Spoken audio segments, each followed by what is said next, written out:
sensitive data leaks in Jira happen more often than teams expect, and most of them go unnoticed. Passwords, API tokens, and personal data. They can easily end up in Jira work items and their history. The problem is, it's hard to track, especially when it's spread across multiple work items and hidden in past changes. Here's how to detect sensitive data quickly using Security Scanner View in the issue history for Jira app by SaaStech. First, open Security Scanner View. Choose what you want to scan, a space, sprint, or apply filters. Then select the time range. For example, it can be the last 12 months. The report shows all detected sensitive data, clearly grouped by type of finding and its severity, so you can quickly understand what kind of risks are present.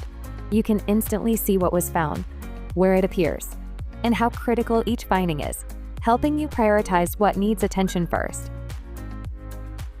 It also highlights historical findings, sensitive data that existed previously, even if it's no longer visible in the work item.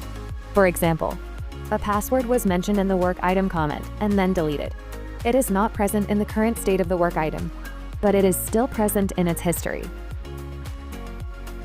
Using the security scanner, you can detect credit card numbers, passwords, secret keys, phone numbers, IP addresses, and other sensitive information exposed in work items. This makes it easy to run security checks, prepare for audits, and investigate potential risks. Instead of checking work items one by one, you get everything in one clear view. Install Issue History for Jira from the Atlassian Marketplace and start identifying risks in minutes with the powerful Security Scanner View.